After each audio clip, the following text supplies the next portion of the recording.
എല്ലാവർക്കും നമസ്കാരം.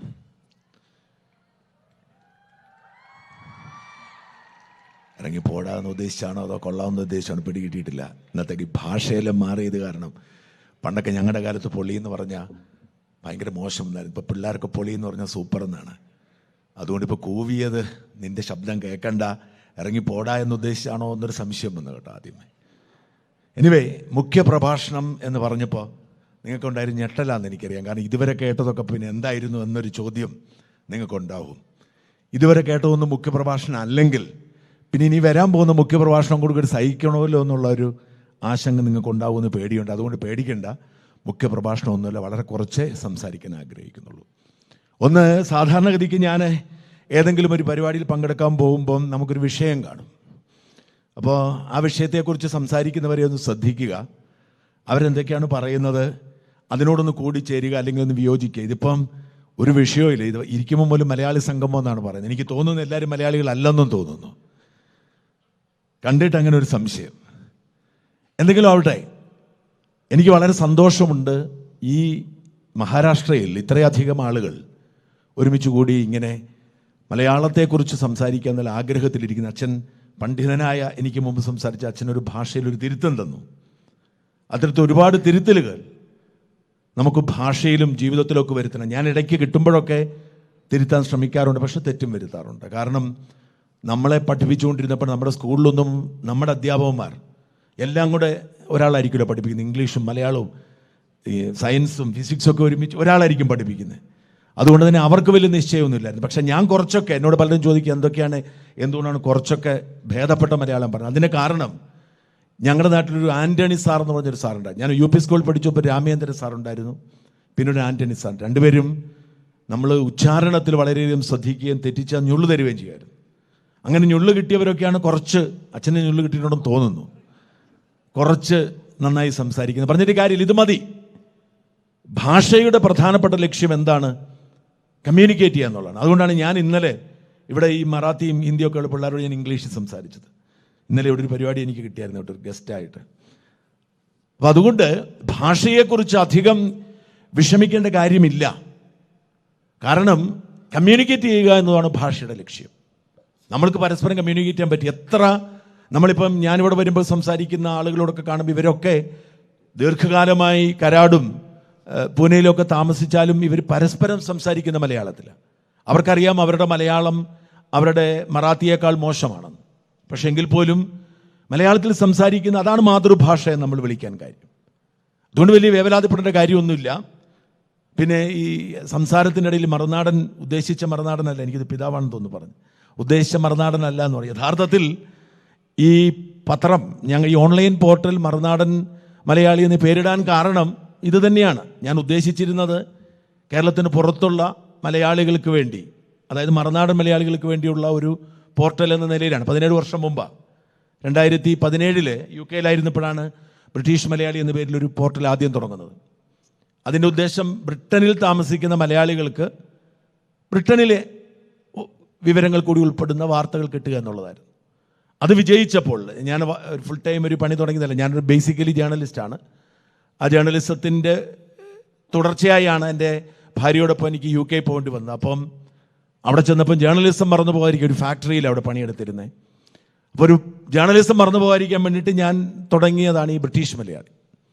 അന്ന് കേരളത്തിൽ സ്വതന്ത്ര ഓൺലൈൻ പോർട്ടലുകളില്ല. ഏറ്റവും ആദ്യം തുടങ്ങുന്ന ഓൺലൈൻ പോർട്ടൽ ദീപികയാണ്. ഞങ്ങൾക്കൊക്കെ അന്ന് വാർത്ത അറിയാനുള്ള ഒരു വിവരം ദീപിക മാത്രമാണ്. ഈ UK ടൈം ഒരു 8-8:30 മണിയാകുമ്പോഴത്തേക്കും ഇന്ത്യൻ ടൈം 12 മണി കഴിയും. അപ്പോൾ ഒരു ദിവസത്തെ വാർത്ത മുഴുവൻ ദീപിക അപ്ഡേറ്റ് ചെയ്യും. അതിങ്ങനെ കാത്തിരിക്കും സമയമാകാൻ വേണ്ടിയിട്ട്.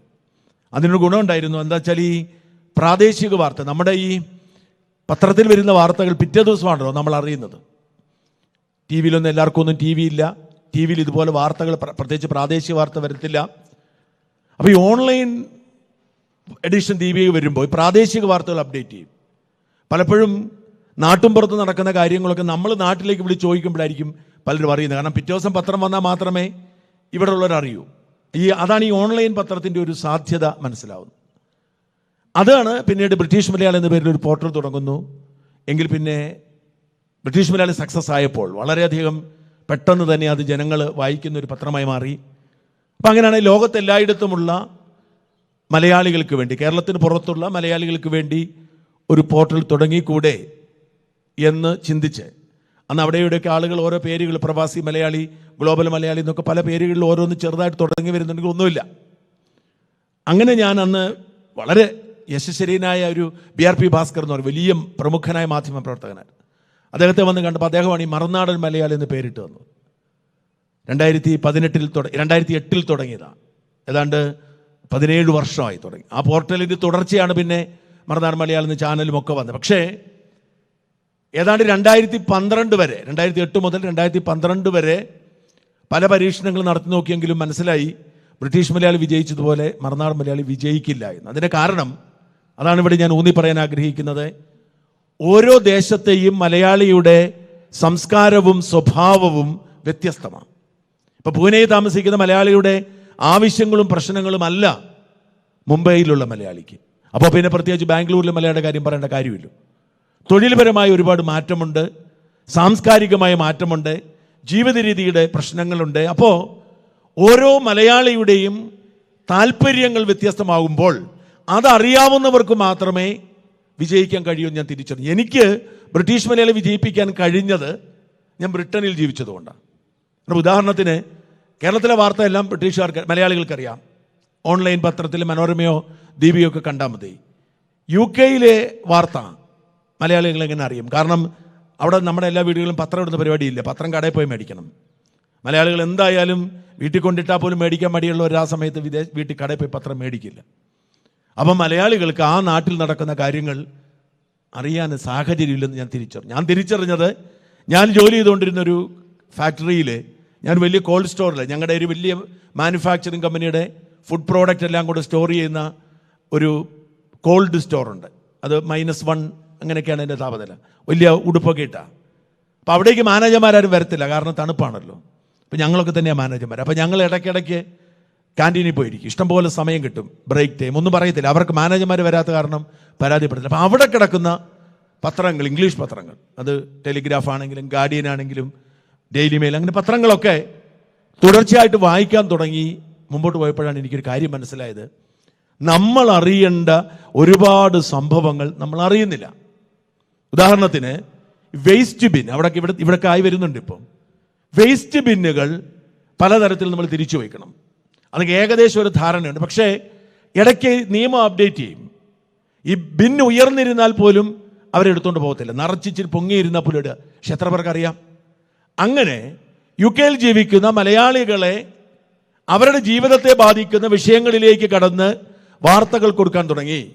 അല്ലെങ്കിൽ കുടിയേറ്റ നിയമം മാറുകയാണ്, ആരും അറിയുന്നില്ല, ഊഹാപോഹങ്ങൾ വരുന്നു.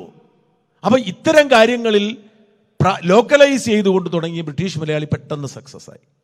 അങ്ങനെ സക്സസ് ആവുമെന്ന് പ്രതീക്ഷിച്ചാണ് ഞാൻ UK ജോലിയൊക്കെ വിട്ട് കോട്ടയത്ത് വന്നൊരു കെട്ടിടമൊക്കെ എടുത്ത് മറുനാടൻ മലയാളി എന്നൊരു പോർട്ടലൊക്കെ തുടങ്ങി അടിപൊളിയാക്കി. പക്ഷേ കയ്യിലിരുന്ന കാശ് പോയതല്ല, അതൊരു ഗുണം ഉണ്ടായില്ല. കാരണം ഞാൻ ആദ്യം പറഞ്ഞത് തന്നെ, ഓരോ മലയാളിയുടെയും സ്വഭാവവും ആവശ്യങ്ങളും വ്യത്യസ്തമാണ്. അങ്ങനെയാണ് മറുനാടൻ മലയാളി എന്ന പേരിൽ നാടൻ മലയാളി വാർത്തയായി മാറുന്നത്. അപ്പോഴാണ് എനിക്ക് കാര്യം പിടികിട്ടിയത്, നമ്മുടെ മാധ്യമങ്ങളിൽ എല്ലാ വാർത്തകളും വരുന്നില്ല. ഞാൻ ഈ കോട്ടയത്ത് വന്നിരുന്നപ്പോൾ എനിക്ക് മനസ്സിലായത്, ആർക്കും ബുദ്ധിമുട്ടില്ലാത്ത വാർത്തകൾ മാത്രമേ നമ്മുടെ ചാനലുകളിലും പത്രങ്ങളിലും വരുന്നുള്ളൂ. അതായത് പ്രത്യേകിച്ച് രാഷ്ട്രീയമൊക്കെ കുറച്ച് വരും, പ്രത്യേകിച്ച് കച്ചവട താല്പര്യമുള്ള ഒരു വാർത്തയും വരത്തില്ല, ഒരു വാർത്തയും. അതുകൊണ്ട് ഏറ്റവും വലിയ ക്രിമിനലുകൾ രാഷ്ട്രീയക്കാരല്ലെന്നും നമ്മുടെ നാട്ടിലെ ഈ നന്മ മരങ്ങളായി നടക്കുന്ന പല മുതലാളിമാരാണെന്ന് ഞാൻ തിരിച്ചറിഞ്ഞു. പക്ഷേ ഈ നന്മ മരങ്ങളെക്കുറിച്ച് ആരും ഒന്നും പറയത്തില്ല. അവർക്ക് നികുതി വെട്ടിക്കാം, സർക്കാർ ഭൂമി കയ്യേറാം, എന്തു വേണം ചെയ്യാം. അവർക്ക് പുഴ അടച്ചു കെട്ടാം, അവർക്ക് ടാക്സ് അടയ്ക്കുകയോ വേണ്ട, ഒന്നും ചെയ്യത്തില്ല. കാരണം എല്ലാം കൈക്കൂലി എടുത്താൽ മതി. അങ്ങനെയാണ് മലയാള മാധ്യമ പ്രവർത്തന രംഗത്തിന് ഒരു പുതിയ വഴി വെട്ടിത്തുറക്കാൻ തീരുമാനിച്ചതും ഇന്നിപ്പോൾ നിങ്ങൾ കാണുന്ന ഒരു മറുനാടൻ മലയാളിയും ഷാജൻ സ്കറിയയും രൂപപ്പെടുന്നു. ഇതിന് വലിയ വിലയുണ്ട്. ഏറ്റവും വലിയ വിലയെന്ന് പറഞ്ഞാൽ കേസൊക്കെ വരും, അതൊക്കെ പോട്ടെ. ഇന്നലെയും ഒരു പുതിയ കേസ് വന്നിരിക്കുന്ന കണ്ടു. ഈ റിപ്പോർട്ടർ ചാനൽ നോക്കുമ്പോഴേ എനിക്കറിയാൻ പറ്റത്തുള്ളൂ എനിക്ക് കേസൊക്കെ ഉണ്ടോ എന്നുള്ള കാര്യം. അതുകൊണ്ട് ഞാൻ മറക്കാതെ അതിൻ്റെ ഓൺലൈനെങ്കിലും കാണാറുണ്ട്. ഇപ്പം ഇന്നലെ ഒരു പുതിയ കേസ്, പുതിയ കേസ് നമ്മുടെ തന്നെ ഒരു ഹോസ്പിറ്റലാണ്, Caritas, Kottayam Caritas hospital. Caritas ഹോസ്പിറ്റലിൽ ഡോക്ടർ ജോജോ വി ജോസ് പറഞ്ഞ ഒരാളുടെ കാല് വെട്ടുമെന്ന് ഞാൻ ഭീഷണിപ്പെടുത്തി. അതാണ് കേസ്. ചെറിയ കാര്യമല്ല കേട്ടോ, കാല് വെട്ടുമെന്ന് ഭീഷണിപ്പെടുത്തി. അപ്പം ഞാൻ ആലോചിച്ചു, ഈ ഡോക്ടർ ജോജോ വി ജോസഫിനെ കൊല്ലുമെന്ന് ഭീഷണിപ്പെടുത്തി ഒരു കേസ് ഓൾറെഡി ഉണ്ട്. പിന്നെ എന്താണെന്ന് ചോദിച്ചപ്പോൾ ആ കേസിൻ്റെ അകത്ത് ഈ കാല് വെട്ടുന്ന കാര്യം ഉൾപ്പെടുത്തിയിട്ടില്ലാത്തതുകൊണ്ട് അതുകൊണ്ടൊരു പുതിയ കേസ് കൊടുത്താൽ. ഈ ഡോക്ടർ ജോജോ വി ജോസഫിനെ ഞാൻ കണ്ടിട്ടില്ല, ഞങ്ങൾ തമ്മിൽ ടെലിഫോണിൽ സംസാരിച്ചിട്ടില്ല. എന്താ സംഭവിക്കുന്നത് അറിയാമോ?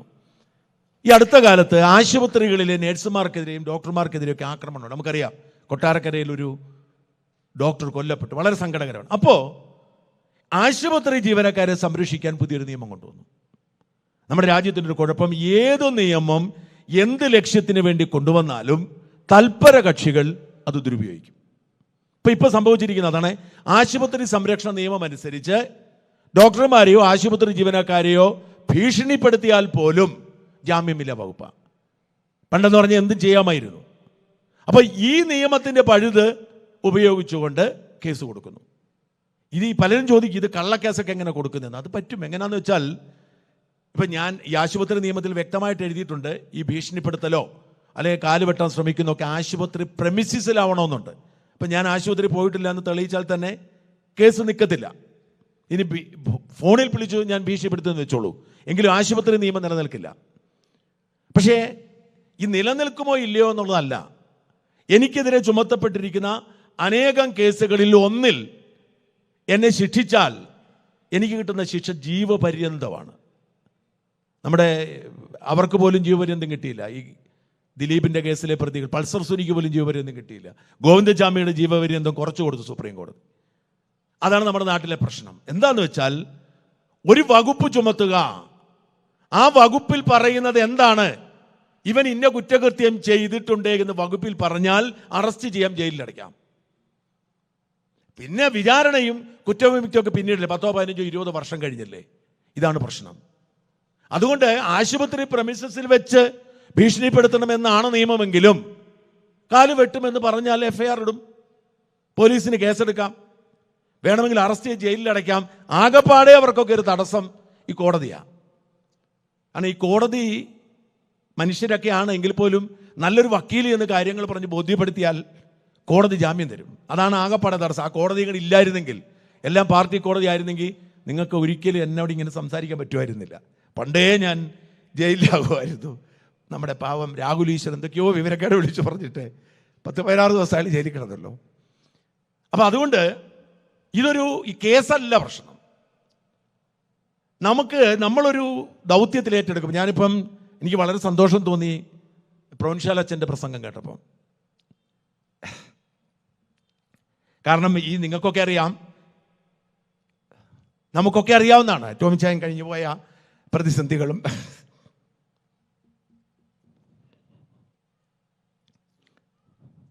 അപ്പോൾ യഥാർത്ഥ പ്രശ്നം എന്തെന്ന് വെച്ചാൽ, നമ്മളൊരു ഉത്തരവാദിത്വം ഏറ്റെടുക്കുകയും ആ ഉത്തരവാദിത്വത്തിലേക്ക് നമ്മൾ ഇറങ്ങിപ്പോവുകയും അതിനുവേണ്ടി നമ്മൾ കഠിന പ്രയത്നം ചെയ്യുകയും അതിന് റിസൾട്ട് ഉണ്ടാവുകയും ചെയ്യുമ്പോൾ നമ്മളെ ഇഷ്ടപ്പെടുകയും സ്നേഹിക്കുകയും ചെയ്യുന്ന ഒരുപാട് പേരുണ്ട് എന്നത് സത്യമാണെങ്കിലും, നമ്മൾ പറയുന്നതൊക്കെ വ്യാജമാണ്, നമ്മൾ ചില സ്വാധീനത്തിൻ്റെ പുറത്ത് ചെയ്യുന്നതാണ് എന്ന് പ്രചരിപ്പിക്കുകയും വിശ്വസിക്കുകയും ചെയ്യുന്ന ഒരു ചെറിയ ന്യൂനപക്ഷം ഉണ്ടാവുമെന്നതാണ് ഏറ്റവും സങ്കടകരമായ കാര്യം.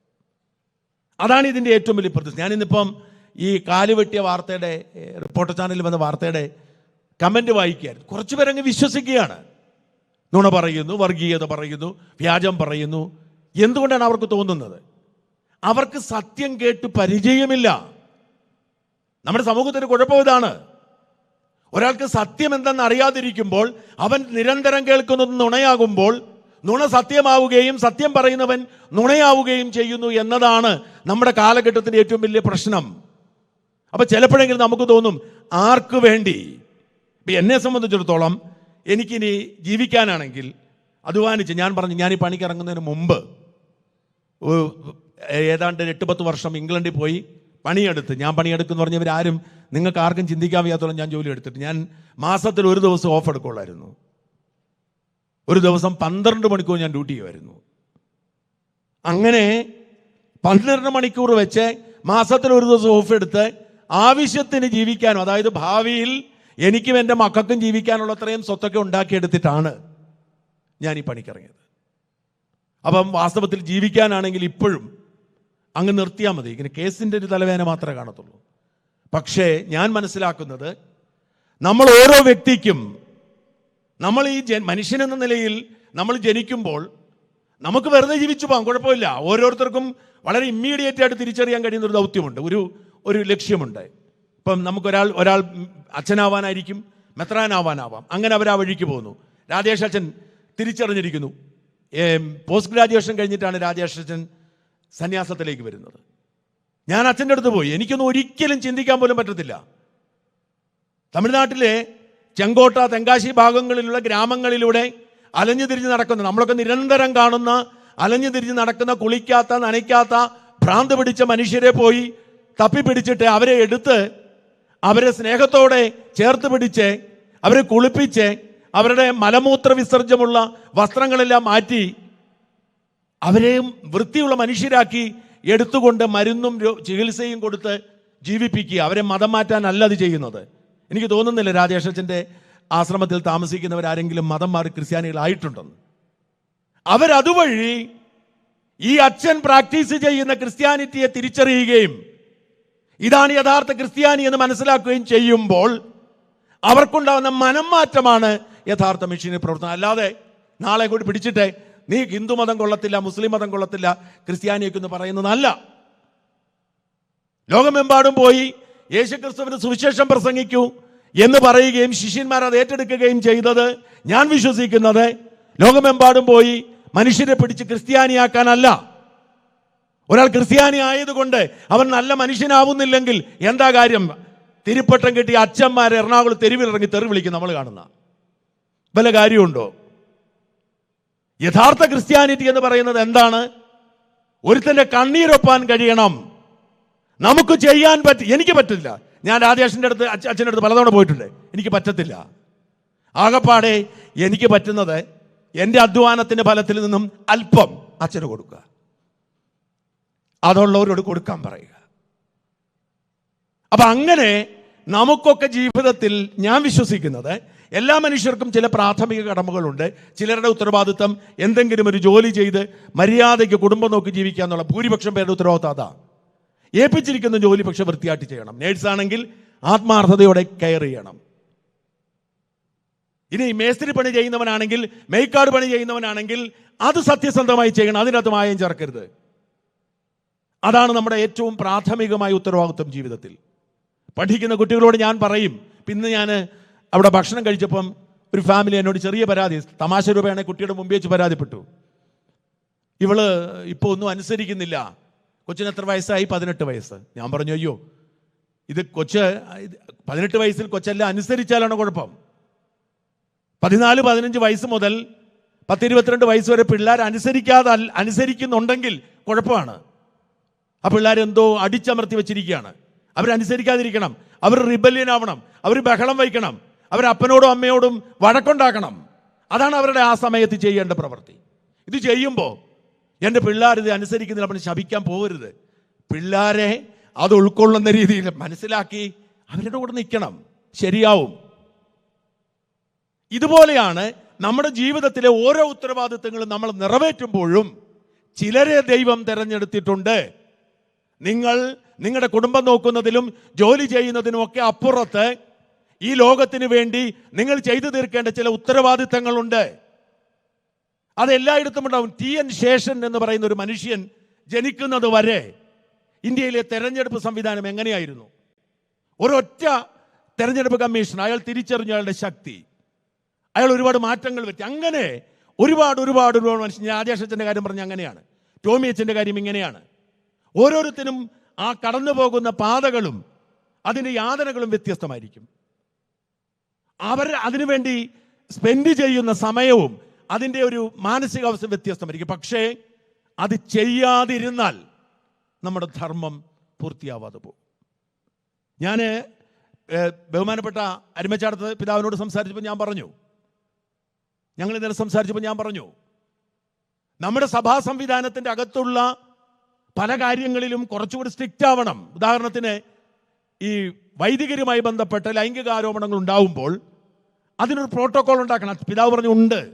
എന്നാൽ ആ പ്രോട്ടോകോൾ കൃത്യമായി പാലിക്കുന്നെന്ന് ഉറപ്പാക്കുകയും ആ ഒരു ആരോപണം ഉണ്ടാകുമ്പോൾ തന്നെ മാറ്റി നിർത്തിക്കൊണ്ട് അതേക്കുറിച്ച് അന്വേഷണം നടത്തി അത് വെറും വ്യാജ ആരോപണമാണെങ്കിൽ ആരോപണം ഉന്നയിക്കുന്ന സമൂഹത്തെ അത് ബോധ്യപ്പെടുത്തി തിരിച്ചു കൊണ്ടുവരികയും അല്ല, അതിനകത്ത് മിസ്റ്റേക്ക് ഉണ്ടെങ്കിൽ മിസ്റ്റേക്കിന്റെ സീരിയസ്നെസ് അനുസരിച്ച് കറക്റ്റ് ചെയ്യുകയും ചെയ്യണം. അതായത് കുട്ടികളോടാണ് മോശമായി പെരുമാറിയതെങ്കിൽ പിന്നെ വൈദിക വൃത്തിക്ക് അടുപ്പിക്കരുത്, അത് വല്ലാത്ത രോഗമാണ്.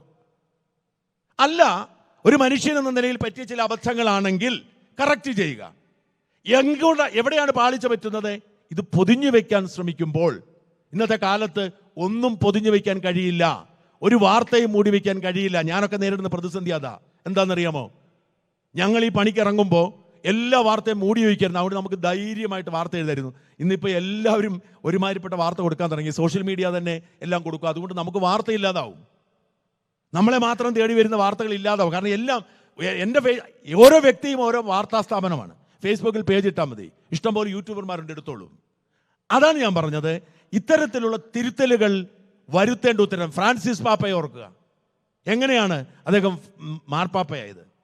അതിനു മുമ്പുണ്ടായ മാർപ്പാപ്പയ്ക്ക് മരിക്കുന്നത് വരെ ആ പദവിയിലിരിക്കാൻ അർഹതയുണ്ടായിട്ടും മാറി നിൽക്കാൻ തോന്നി, ദൈവം തോന്നിപ്പിച്ചു. ഒരുപക്ഷെ ബെനഡിക്ട് 16 പിതാവ് കത്തോലിക്ക സഭയ്ക്ക് കൊടുത്ത ഏറ്റവും വലിയ അനുഗ്രഹവും സമ്മാനവും ഈ ഫ്രാൻസിസ് പാപ്പായ്ക്ക് വഴി തുറന്നു കൊടുത്തതായിരിക്കും. അദ്ദേഹം രാജിവെച്ചതുകൊണ്ടാണല്ലോ. അപ്പോൾ ഓരോ വ്യക്തിക്കും ചില ഉത്തരവാദിത്തങ്ങളുണ്ട്. ഞാൻ പറഞ്ഞ ആ ഉത്തരവാദിത്തം നമ്മൾ തിരിച്ചറിയുന്ന ഒരു ഘട്ടമുണ്ട്. എല്ലാവരും ഗൗതമ ബുദ്ധനാകേണ്ട കാര്യമൊന്നുമില്ല. പക്ഷേ നമ്മുടെ കുടുംബമുണ്ടെങ്കിൽ കുടുംബം തന്നെയാണ് പ്രധാനപ്പെട്ടത്. പക്ഷെ കുടുംബത്തെ നോക്കുമ്പോൾ തന്നെ ഞാനും എൻ്റെ ഭാര്യയും എൻ്റെ മക്കളും അവരുടെ രണ്ടുപേരുടെയും മാതാപിതാക്കളും കുടുംബവും എന്നതിനപ്പുറത്തേക്ക് അതുപോലും ഇപ്പോൾ പ്രശ്നമാണ്. ഞാനും എൻ്റെ ഭാര്യയും മക്കളും മതി, ഭാര്യയുടെ മാതാപിതാക്കളും കുടുംബം വേണ്ട, ഭർത്താവിൻ്റെ മാതാപിതാക്കളും കുടുംബം വേണ്ട എന്ന അവസ്ഥയിലേക്ക് ചുരുക്കുന്നുണ്ട് നമ്മൾ.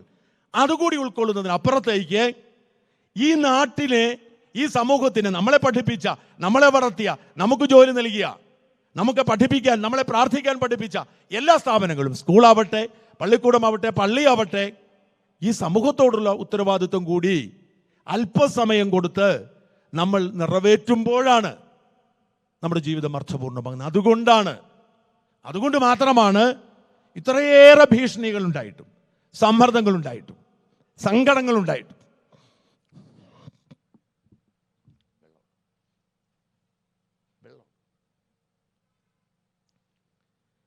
ഈ തൊഴിലിൽ ഞാൻ തുടരുന്നത്. അത്ര എളുപ്പമല്ല. പലരും എന്നെ കാണുമ്പോൾ ചോദിക്കാറുണ്ട്, ഇത്രയോ ഈ ഒരുപാട് പേർക്ക് പരാതി എന്നെ കുറിച്ചുണ്ട്, ഫോൺ വിളിച്ചിട്ട് എടുക്കാത്തത് എന്താണ്? കാരണം ജനങ്ങളുടെ ധാരണ ഞാൻ ചെയ്യുന്ന 5-6 വീഡിയോ ആണ് ഒരു ദിവസം ഞാൻ ചെയ്യുന്നത്, അതിലൂടെയാണ് ഞാൻ ജനത്തിന് മുമ്പിൽ അറിഞ്ഞത്. അല്ല, എൻ്റെ തൊഴിലിൻ്റെ 10% മാത്രം ഈ വീഡിയോ എന്ന് പറയുന്നത്. അതിനൊക്കെ അപ്പുറത്തേക്ക് ഒരുപാട് പണികളുണ്ട്. അപ്പൊ ഈ തൊഴിൽ ചെയ്ത് ജീവിക്കുമ്പോൾ ഏറ്റവും അധികം ഞാൻ പറഞ്ഞല്ലോ, അതായത് നമ്മൾ എടുക്കുന്ന ഉത്തരവാദിത്തം മനസ്സിലാകാത്ത സമൂഹത്തിന് മുമ്പിൽ എന്തിനാണ് ഇങ്ങനെ പറയുന്നതെന്ന് തോന്നുന്ന സാഹചര്യം. പക്ഷേ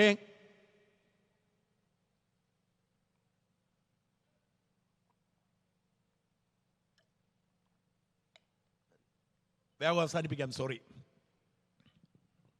പക്ഷേ എന്നെ കൊണ്ട് ഈ സമൂഹത്തിൽ കുറച്ചു പേർക്കെങ്കിലും ആവശ്യമുണ്ട് എന്ന് തിരിച്ചറിയുന്നിടത്തോളം കാലം ഇതുമായി ബന്ധപ്പെട്ട് വരുന്ന യാതനകളും പ്രതിസന്ധികളും സഹിക്കേണ്ടതും എന്നെ ഈ പണി ഏൽപ്പിച്ചിരിക്കുന്ന തമ്പുരാൻ എന്നോട് പറഞ്ഞിരിക്കുന്നതാണെന്ന് വിശ്വസിക്കുന്ന ആളാണ് ഞാൻ. ഇപ്പം തിരുവനന്തപുരത്ത് ഞാൻ ചെറിയ 1-2 കാര്യങ്ങൾ പറയാം. തിരുവനന്തപുരത്ത് ഒരു ഗാന്ധിയൻ ഉൽപ്പന്നങ്ങൾ ഉണ്ടാക്കുകയും, അതായത് വീടുകളിലിരുന്ന് വീട്ടമ്മമാരെ ട്രെയിനിങ് കൊടുപ്പിച്ച് സോപ്പും ചീപ്പും മറ്റ് കറി പൗഡറും എല്ലാം ഉണ്ടാക്കുന്ന ഒരു മനുഷ്യൻ ഡോക്ടർ ജേക്കബ് വിളിക്കുന്നു. അദ്ദേഹം ഗാന്ധി ആശ്രമത്തിലൊക്കെ പോയി പഠിച്ച് ട്രെയിനിങ് കൊടുത്തെടുത്തോണ്ടിരിക്കുക. പക്ഷേ പണ്ടൊക്കെ ഉൽപ്പന്നങ്ങൾക്കൊക്കെ വിപണി ഉണ്ടായിരുന്നു. ഇപ്പം വലിയ പരസ്യങ്ങളും സൂപ്പർ മാർക്കറ്റുകളും വിപണിയില്ല. അദ്ദേഹം തിരുവനന്തപുരം YMCA ഹാളിലെ ഒരു പ്രദർശനം നടത്തി. ആ പ്രദർശനം, അതായത് തിരുവനന്തപുരത്തിൻ്റെ നാനാഭാഗത്തുള്ള ഇത്തരം സ്വദേശി ഉൽപ്പന്നങ്ങൾ ഉൽപ്പാദിപ്പിക്കുന്ന അമ്മമാരും അപ്പന്മാരും ഒക്കെ ഈ YMCA കാളിൽ ഇരുന്ന് സാധനം വിൽക്കാതിരിക്കും. പക്ഷേ പത്രത്തിലൊന്നും വാർത്ത വരുന്നില്ല. എല്ലാ പത്രാഫീസിലും കൊണ്ട് കൊടുത്ത് വാർത്ത വരുന്നില്ല. അതുകൊണ്ട് ആരും വരുന്നില്ല. ഒരു മാസത്തേക്ക് വാടക കൊടുത്തെടുത്തിരിക്കുകയാണ്. അപ്പോൾ ഇദ്ദേഹത്തെ എനിക്ക് പരിചയമുണ്ട്. അദ്ദേഹം എന്നെ പലതുകൊണ്ട് വിളിച്ചൊന്ന് വരാമോ. ഞാൻ പറഞ്ഞില്ലേ, രാവിലെ 4 മണി മുതൽ രാത്രി 11 വരെ ഓടുന്നൊരു മനുഷ്യനാണ്. ഇപ്പോൾ പോകാൻ നേരം കിട്ടിയില്ല. പക്ഷേ ഇദ്ദേഹത്തിൻ്റെ ആ ഒരു എന്താ പറയുക, അദ്ദേഹത്തിൻ്റെ ഒരു ഇച്ഛാശക്തി നിരന്തരം വിളിക്കുക. സാധാരണ ആളുകൾ ഒന്ന് വിളിച്ചിട്ട് എടുത്തില്ലേ പിണങ്ങും. ഒരു തവണ വിളിച്ചിട്ട് പറഞ്ഞാൽ അവൻ്റെ അഹങ്കാരം വരത്തില്ലാതെ ഇദ്ദേഹം എല്ലാ ദിവസവും വിളിക്കും. ടൈം മാറി വിളിക്കും. രാവിലെ 5 മണിക്കൊക്കെ വിളിക്കും.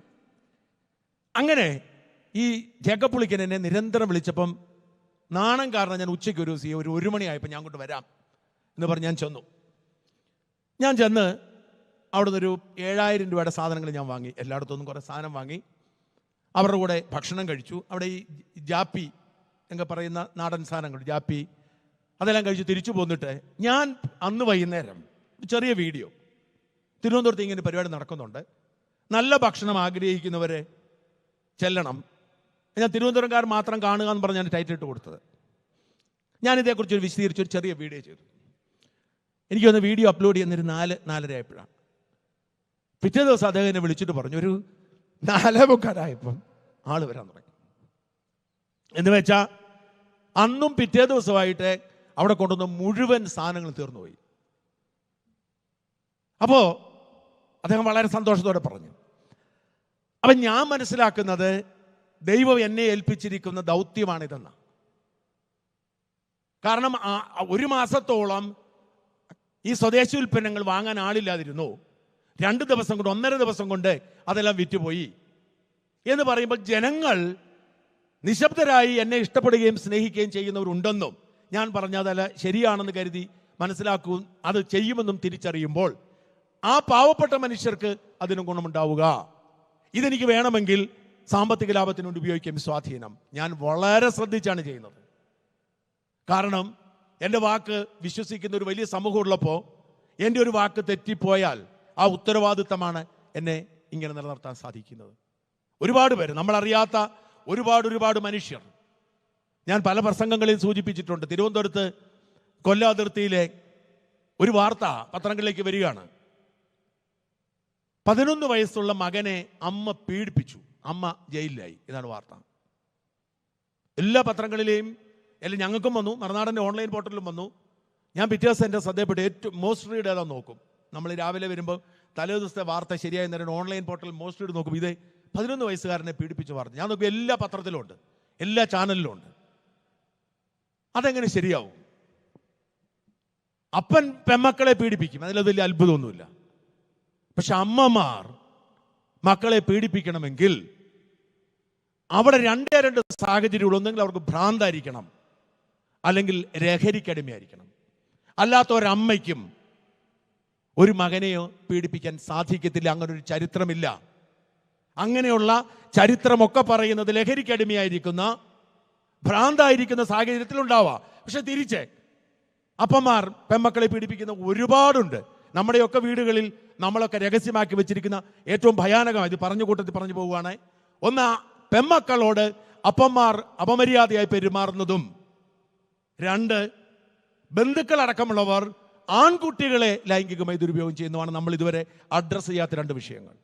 ഇത് രണ്ടും നമ്മുടെ കുടുംബങ്ങളിൽ സംഭവിക്കുന്നുണ്ട്, പല കുടുംബങ്ങളിലും സംഭവിക്കുന്നുണ്ട്. നമ്മളെ വേണ്ടതുപോലെ അഡ്രസ്സ് ചെയ്യുന്നില്ല. നമ്മൾ അപരിചിതർ നമ്മുടെ പെൺകുട്ടികളെ പീഡിപ്പിക്കുന്നതിനെ കുറിച്ച് വേവലാതിപ്പെടുന്നു. പക്ഷെ അപരിചിതർ ഏറ്റവും കൂടുതൽ പീഡിപ്പിക്കുന്ന പെൺപിള്ളാരേക്കാൾ കൂടുതൽ പീഡിപ്പിക്കുന്ന ആൺപിള്ളാരെയാണ് എന്ന് നമ്മൾ തിരിച്ചറിയുന്നില്ല. അത് ഇതുമായിട്ട് വിഷയമല്ല, പോട്ടെ. അപ്പം ഞാൻ ഈ വിഷയം അറിഞ്ഞപ്പോൾ, ഇത് കടക്കാവൂർ എന്ന് പറയുന്ന സ്ഥലത്താണ്. ഇതങ്ങനെ ശരിയാവും? ഞാനിപ്പോൾ കടക്കാവൂർ പോലീസ് സ്റ്റേഷൻ വിളിച്ചു. എനിക്ക് പരിചയമുള്ള ആളാണ് കേസെടുത്തിരിക്കുന്ന SI. ഞാൻ അയാളോട് ചോദിച്ചു, സാറേ അത് ശരിയാവുന്നില്ലല്ലോ. അതറിയാത്തതുകൊണ്ടാണ്, അങ്ങനെയാണ് ഇങ്ങനെയാണ്. അപ്പം ഞാൻ അദ്ദേഹത്തോട് കിള്ളി ചോദിച്ച് അദ്ദേഹത്തിൻ്റെ ഒരു ആത്മവിശ്വാസക്കുറവ്, ഞാൻ വിളിച്ചപ്പോഴും അദ്ദേഹത്തിൻ്റെ ഒരു പേടി, എൻ്റെ സ്വഭാവം അറിയാവുന്ന ആളാണ്. ആത്മവിശ്വാസക്കുറവിൽ എനിക്ക് കൂടുതൽ ആത്മവിശ്വാസം വന്നു. ഞാനപ്പോൾ ഒരാളെ കടക്കാവൂരിലേക്ക് വിട്ട് അന്വേഷിപ്പിച്ചപ്പോഴാണ് തിരിച്ചറിയുന്നത് ഈ പറയുന്ന പോലീസ് ഓഫീസറുടെ സുഹൃത്ത് ആയിരുന്നു ഈ സ്ത്രീയുടെ ഭർത്താവ്. അവർക്ക് വേറൊരു ബന്ധമുണ്ടായി. ആ ബന്ധത്തിന് കൊടുത്ത് താമസിക്കുകയാണ്. അങ്ങോട്ടും ഇങ്ങോട്ടും ഭാര്യയും ഭർത്താവും തമ്മിൽ വഴക്കാണ്. 3 പിള്ളേരാണുള്ളത്. 2 പിള്ളേരെ അയാളുടെ കുവൈറ്റിലേക്ക് പോയി ഇവരെ നാട്ടിലാണ്. 2 പിള്ളേരെ കൂടെ കൂട്ടി. ഈ പയ്യൻ മാത്രം അമ്മയുടെ കൂടെയാണ്, വരുന്നില്ല. അപ്പൊ ഇതിന്റെ പേരിൽ പല സാഹചര്യങ്ങളുണ്ടാക്കി അവനെ വീട്ടിൽ കൊണ്ടുപോയി ഭയപ്പെടുത്തി അവനെ കൊണ്ട് ഭീഷണിപ്പെടുത്തി കേസ് കൊടുപ്പിച്ചതാണ്. ഈ പോലീസ് ഓഫീസറുടെ സഹായത്തോടു കൂടി ഈ സ്ത്രീയെ വിളിച്ച് പോലീസ് അറസ്റ്റ് ചെയ്ത് ജയിലിലടച്ചു. ഒരു മുസ്ലിം സ്ത്രീയാണ്. ഞാനിതിന്റെ പിറകെ ഇറങ്ങി. എനിക്ക് തോന്നുന്നു കേവലം വാർത്തയ്ക്കപ്പുറത്തേക്ക് മനുഷ്യരുടെ ജീവിതത്തിലേക്ക് ഇടപെട്ടിട്ടുള്ള ഒരുപാട് സംഭവങ്ങളിൽ ഒന്നാണ്. എന്തായാലും ഞാൻ വിശദാംശങ്ങളിലേക്ക് കടക്കുന്നില്ല. ആ സ്ത്രീയെ ജയിലിൽ നിന്ന് ഇറക്കാൻ വക്കീലിനെ നിയോഗിച്ചതും വക്കീലിന് ഫീസ് കൊടുത്തതും അവരുടെ കേസ് ക്വാഷ് ചെയ്യുന്നത് വരെ അവർക്കൊപ്പം നിന്നതും ജയിലിന് പുറത്തിറങ്ങിയ അവർക്ക് ഒരു ജോലി കിട്ടുന്നിടവരെ 1.5 കൊല്ലം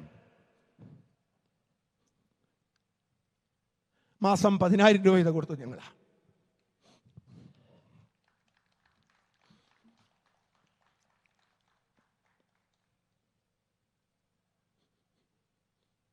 അപ്പോ ഞാൻ പറയുന്നത്, ഞാൻ ദീർഘിപ്പിക്കുന്നില്ല,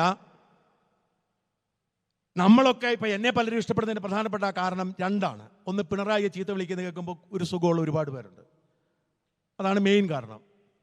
2, എനിക്ക് മോദിയോടും ഒരു ചെറിയ സ്നേഹം കൂടുതലുണ്ട്, അത് കേൾക്കുമ്പോൾ സുഖം വരുന്ന കുറച്ച് പേരുണ്ട്. ഈ 2 പേരാണ് അടിസ്ഥാനപരമായി എൻ്റെ പ്രധാന ആരാധകർ. ഒരുപാട് എല്ലാ തരത്തിലും ആരാധകരുണ്ട്. പക്ഷെ അതിനൊക്കെ അപ്പുറത്തേക്ക് മനുഷ്യന്റെ പച്ചയായ ജീവിതത്തിലേക്ക് തിരിച്ചു ചെന്ന് ആരും അറിയാതെ അവനെ സ്നേഹിക്കാൻ കർത്താവ് ഏൽപ്പിച്ചിരിക്കുന്ന ഒരു ദൗത്യം. ഞാൻ കരുതുന്നത് അതാണ് സുവിശേഷം എന്നാണ്. അതാണ് സുവിശേഷ പ്രവർത്തനം എന്ന് വിശ്വസിക്കുന്ന ആളാണ് ഞാൻ. അതുകൊണ്ട് നിങ്ങളെല്ലാവരും ക്രിസ്ത്യാനി ആവണം എന്ന് പറയാതിരിക്കുന്നിടത്താണ് എൻ്റെ സുവിശേഷ പ്രസംഗം അല്ലെങ്കിൽ സുവിശേഷ പ്രവർത്തനം പൂർത്തിയാവുമെന്ന് വിശ്വസിക്കുന്ന ആളാണ് ഞാൻ. ഓരോ ക്രൈസ്തവന്റെയും ജീവിതത്തിലുള്ള ധർമ്മം, ഓരോ മനുഷ്യന്റെയും ജീവിതത്തിലുള്ള ധർമ്മം അതാണ്. ഞാൻ അന്യമത വിരോധമുള്ള ആളെയല്ല. പല ആളുകളും പറയും എനിക്ക് എന്തോ മുസ്ലിം വിരോധമുണ്ട്. ഇല്ല, ഞാൻ എന്തിനാണ് ഞാൻ ഒരു മനുഷ്യനെ മതത്തിന്റെ പേരിൽ വെറുക്കുന്നത്? നമുക്കൊക്കെ ആർക്കെങ്കിലും വെറുക്കാൻ പറ്റുമോ? ചിലരൊക്കെ പറയും ഇസ്ലാം മതത്തിന് അങ്ങനെ ഉണ്ട്. ഒരു കുഴപ്പം ഞാൻ കാണുന്നില്ല. ഇതൊക്കെ വ്യാഖ്യാനമാണ്. പഴയ നിയമത്തിലെ പല ഭാഗങ്ങളും കണ്ടിട്ട് ശിക്ഷിക്കുന്ന ദൈവമാണ് നിങ്ങളുടെ ദൈവം എന്ന് പറയുന്നവരില്ലേ? അത്രയുമേ ഉള്ളൂ ഖുറാനിലെ പല കാര്യങ്ങളുടെ വ്യാഖ്യാനം. മതത്തിൽ ആത്മാർത്ഥമായി വിശ്വസിക്കുന്ന ഒരു മനുഷ്യന് നല്ലത് ചെയ്യാൻ കഴിയും എന്ന് ഞാൻ വിശ്വസിക്കുന്നുണ്ട്. അതുകൊണ്ട് തന്നെ ഒരു മതത്തോടും എനിക്ക് വെറുപ്പില്ല എന്ന് മാത്രമല്ല, കൂടുതൽ പഠിക്കാനും മനസ്സിലാക്കാനും ഇഷ്ടപ്പെടാനും എനിക്ക് ഹിന്ദു മതത്തോട് സാധിച്ചിട്ടുണ്ട്. ഞാൻ ഒരു നല്ല ക്രിസ്ത്യാനി ആയതുകൊണ്ടാണ് എനിക്ക് ഹിന്ദു മതത്തോട് വാത്സല്യം തോന്നുന്നത്. ഞാൻ ആ പുരാണങ്ങളും ഇതിഹാസങ്ങളും ഒക്കെ കുറച്ച് വായിക്കുമ്പോൾ എനിക്ക് ഭയങ്കര ആദരവ് തോന്നും. എന്തൊരു മനുഷ്യത്വമുള്ള, എന്തൊരു നന്മയുള്ള ദൈവസങ്കല്പമാണ്, മതസങ്കല്പമാണ്. എന്തിനാണ് എനിക്കറിയത്തില്ല. ഞാൻ ആ ക്ഷേത്രങ്ങളിൽ പ്രസംഗിക്കാൻ പോകാറുണ്ട്. പലർക്കും അത്ഭുതമാണ്. ഞാൻ പോകാറുണ്ട്. എനിക്കതിലൊരു അഭിമാനമേ ഉള്ളൂ. കാരണം നമ്മളൊക്കെ ഭാരതീയരാണ് എന്നതിൻ്റെ തെളിവ് ഇപ്പം നിർത്താവേ, സോറി.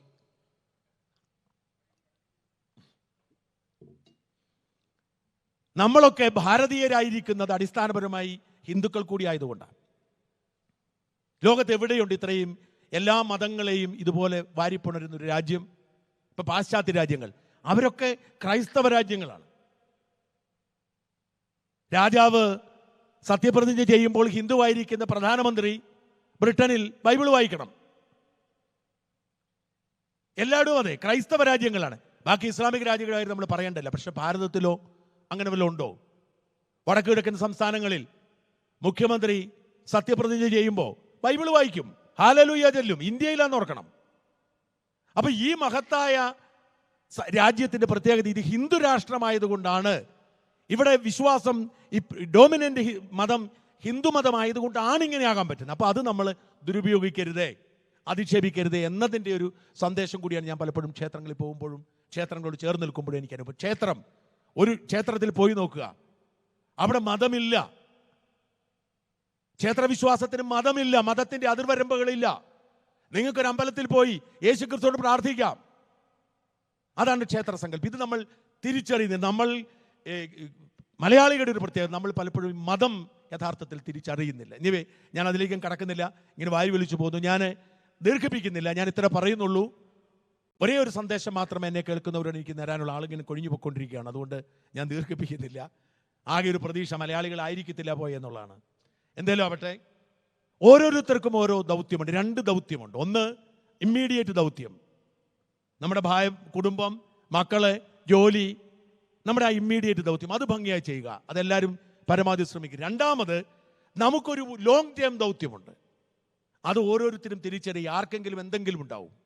ഒന്നുമല്ലെങ്കിൽ രാജേഷ് അച്ഛനെ പോലുള്ള ആളുകൾ, തോമസ് അച്ഛനെ പോലുള്ള ആളുകൾ, ഞാൻ തോമസ് അച്ഛൻ്റെ കാര്യം പറഞ്ഞില്ല, തോമസ് അച്ഛനെ പോലുള്ള ആളുകൾ ചെയ്യുന്ന പ്രവൃത്തിയെ നമ്മളാൽ കഴിയുന്ന വിധത്തിൽ പിന്തുണയ്ക്കുക. മുതുകാടിൻ്റെ അടുത്ത് പോയി ഒരാഴ്ച താമസിക്കാൻ വേണ്ടി ഓസ്ട്രേലിയയിൽ നിന്ന് എൻ്റെ ഒരു കുടുംബത്തോടൊപ്പം വന്ന് പിള്ളേരെ കുറച്ചുകൂടി ബുദ്ധിമുട്ട് മനസ്സിലാക്കിക്കുക എന്നുള്ള, ഞാൻ എൻ്റെ വീട്ടിൽ താമസിച്ചിട്ടാണ് ഒരാഴ്ച മുതുകാടിൻ്റെ അടുത്ത് സേവനം ചെയ്തത്. അത് വലിയൊരു സുവിശേഷ പ്രവർത്തനമാണ്. രാജേഷ് അച്ഛനോടും പ്രവർത്തിക്കുന്നത്, അല്ലെങ്കിൽ തിരുവനന്തപുരത്ത് ഗാന്ധി ഭവനിൽ പത്തനാപുരത്ത്, അല്ലെങ്കിൽ തോമസ് അച്ഛനൊപ്പം പ്രവർത്തിക്കുന്നതൊക്കെ സുവിശേഷ പ്രവർത്തനമാണെന്ന് വിശ്വസിക്കുക. അങ്ങനെയുള്ള ദൗത്യമെങ്കിലും ഏറ്റെടുക്കാൻ ശ്രമിക്കും.